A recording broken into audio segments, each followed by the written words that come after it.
Natal tahun ini akan menjadi pengalaman Natal ketiga bagi Nafa Urbah. Tidak perlu heran, karena sekitar 3 tahun lalu Nafa mulai memeluk agama Kristen dan baru dibaptis setahun lalu. Nafa pun sadar bahwa keimanannya masih jauh dari sempurna. Karena itu Nafa terus berusaha menebalkan imannya dengan mengikuti berbagai kegiatan kerohanian, terutama menjelang Hari Raya Natal. Yang pasti kalau sekarang ini gue lebih banyak di ini ya, apa namanya, saksian gitu, lebih banyak.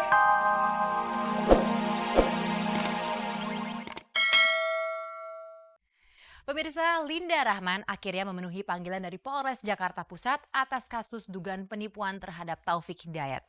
Nah, sebenarnya yang membuat agak bingung dari kasus ini adalah Taufik sendiri merasa bahwa dirinya tidak pernah berurusan dengan Linda Rahman. Nah, pemirsa, apa yang menimpa Taufik bisa jadi agak-agak mirip dengan apa yang menimpa Debbie Sahertian. Bedanya kalau Debbie bukan kasus dugaan penipuan, melainkan kasus dugaan cinta segitiga. Beda dong. Tapi yang pasti, kita akan menanyakan kepada Debbie sejak kapan hal ini terjadi dan bagaimana kelanjutannya. Karena sebenarnya ini merupakan cerita lama yang kembali terkuak. Anda penasaran pemirsa? Mari kita saksikan bersama.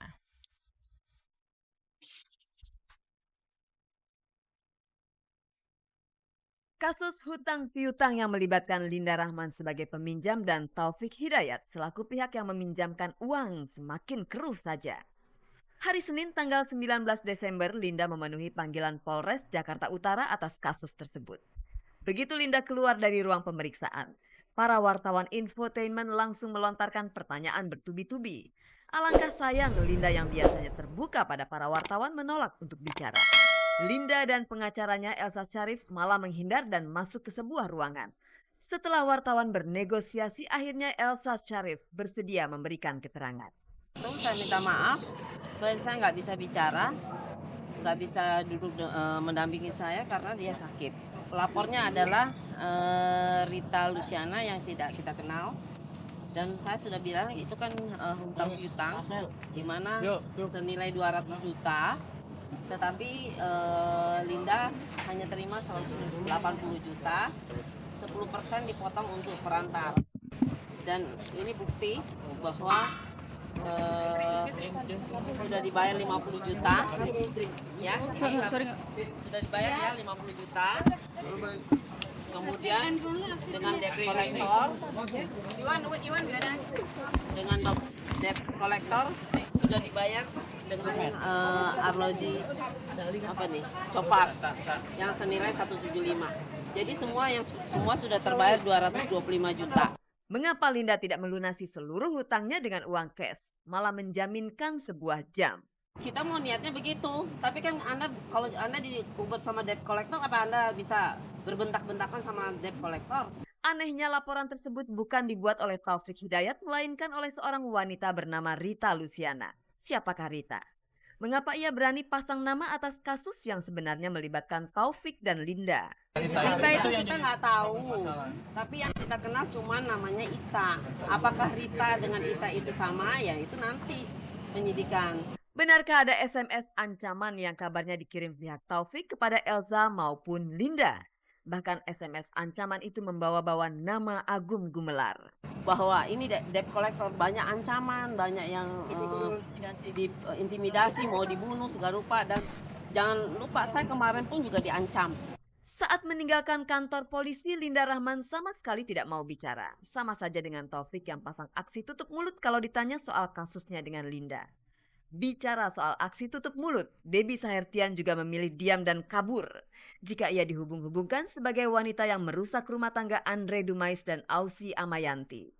Gosipnya Debbie punya affair alias selingkuh dengan Andre yang ketika gosip tersebut merebak masih berstatus suami Ausi Amayanti. Awak Gospot kemarin sempat mengunjungi sidang perceraian Andre dan Ausi. Sidang perceraian ini mungkin tidak seheboh sidang perceraian Tamara Blesinski dan Teguh Rafli. Namun ketika muncul nama seorang artis seperti Debbie Sahertian, maka tidak ada salahnya jika kami mencari tahu benarkah Debbie ada main mata dengan suami orang. Perceraian saya ini kan buat saya bukan satu konsumsi buat masyarakat ya. Karena saya artis bukan, Bu Osi artis juga bukan gitu ya. Tapi di sini saya melihat memang ada nilai jualnya karena ada Debbie Sahertian. Saya perlu luruskan sebentar, masalahnya bukan karena Debbie Sahertian. Jadi hubungan saya dengan Bu Ausi itu sudah saya jatuhkan talak sebelum saya ada pertemanan dengan Debbie Sertian. Sedangkan Debbie Sertian itu saya kenal sebelum eh, masalah ini terjadi ya sebagai teman. Jadi saya ketemu lagi itu memang sebagai teman, tapi setelah saya jatuhkan talak. Beberapa waktu lalu lewat media infotainment, Ausi pernah menyebut-nyebut bahwa Debbie Sahertian telah berselingkuh dengan suaminya Andre. Bahkan dengan mata kepala sendiri, Ausi memergoki Debbie dan Andre sedang bermesraan di Bali. Iya sebenarnya kalau hubungan ini kalau saya lihat memang ada keterkaitan orang ketiga. Ya orangnya semua orang udah tahu lah ya. Tapi kan tiba-tiba dia mengajukan satu bukti tadi barusan yang mengatakan bahwa perkawinan ini gimana, saya nggak ngerti. Coba tanya aja sama dia dulu. Ntar setelah itu saya baru kasih respon. Saya waktu istilahnya dikatakan saya ketangkep basah, saya nggak berdua. Saya lagi pergi berempat. Kalau memang Debbie Sertian itu jodoh saya, apa saya mesti tolak?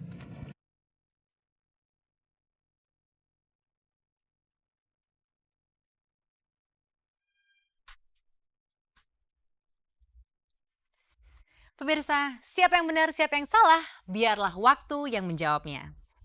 Pemirsa, Natal sudah semakin dekat. Bagi pasangan umat Kristiani seperti Zakli dan Nafa Urbah, mereka juga sangat tidak sabar untuk menyambut Natal dan kini tengah mempersiapkan diri untuk menyambut hari berbahagia tersebut. Selain Nafa dan Zack, ada lagi satu artis kita yang tidak sabar untuk menanti datangnya Natal. Dialah Tina Tun yang sedang gemar-gemarnya menghiasi pohon Natal.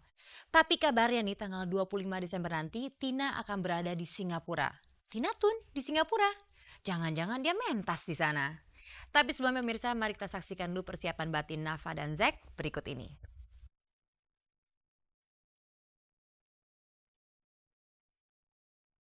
Natal tahun ini akan menjadi pengalaman Natal ketiga bagi Nafa Urbah.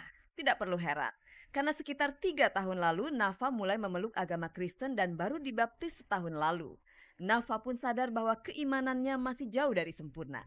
Karena itu Nafa terus berusaha menebalkan imannya dengan mengikuti berbagai kegiatan kerohanian, terutama menjelang hari raya Natal. Yang pasti kalau sekarang ini gue lebih banyak di ini ya, saksian gitu, lebih banyak ngisi acara di gereja gitu. Ya pelayanan lah gitu. Selagi kita masih muda ya jangan waktu nunggu tua aja kita udah sadarnya ya. So, mumpung gue masih muda mendingan dari muda gue udah sadar untuk melayani Tuhan gitu. Pelayanan sekarang ini kalau bisa nomor 1 pelayanan dulu ya sama Tuhan gitu ya. Walaupun juga kadang naik turun tapi sebisa mungkin sekarang ini yang diutamakan pekerjaan Tuhan dulu. Menyumbangkan 1-2 buah lagu rohani di sebuah acara Natal rupanya juga masuk dalam jadwal Nafa di hari-hari menjelang Natal tahun ini. Seperti yang sempat terekam kamera Gospot beberapa hari lalu. Sementara Nafa mempersembahkan suara merdunya sang kekasih Zakli, siap menemani di sisi panggung. Nah, kalau untuk di hari Natalnya sendiri, adakah acara spesial yang sudah direncanakan Nafa dan Zack? Belum tahu, tempatnya di rumah kayaknya. Barbecue makan tempat dia gitu. Makan sama keluarga. Makan sama keluarga. Kebolehan Nafa dalam bernyanyi selama ini hanya sebatas membawakan lagu-lagu pop. Namun rupanya Nafa sedang melirik ladang lain di bidang tarik suara. Album Natal besok tahun depan bikin album rohani ya. Dalam hitungan hari Natal akan segera menyapa. Tahun baru pun segera menyusul. Lantas apakah di tahun depan Nafa dan Zack akan mulai merencanakan hari pernikahan? Nikah masih jauh banget, masih jauh banget dengan tahun. Targetnya nggak tahu, biar Tuhan aja yang jawab semuanya. Arti Natal di mata anak-anak seumuran Tina Tun tentu tidak jauh dari serunya bertukaran kado, menghias pohon Natal, atau berbelanja baju Natal. Namun nyatanya Tina sudah mengerti dan menyelami lebih dalam apa arti Natal sesungguhnya. Arti Natal itu kan sebenarnya kan kelahiran Yesus gitu ya. Jadi di situ itu kita harus bersyukur dong. Maksudnya Yesus datang gitu loh. Maksudnya buat ngilangin dosa-dosa kita gitu dan lain-lain itu kan. Pokoknya kita harus syukurin banget di situ. Kendati demikian, sisi kanak-kanaknya tentu saja masih dominan. Menghias pohon Natal dengan ornamen yang lucu-lucu, memilih-milih baju Natal yang akan dipakai, atau menulis kartun Natal. Masih menjadi aktivitas Natal Tina Tun untuk tahun ini. Kalau pohon Natal sih iya ya, ikut ngedekor. Terus kadang-kadang juga ambil-ambil hiasannya di mall gitu, beli-beli juga. Tapi kalau misalnya ada waktu ya, kalau misalnya nggak ada ya mungkin tante atau nggak oma gitu. Terus apalagi ya, pokoknya banyak deh kalau hias-hias pohon Natal gitu. Ya sering juga sih.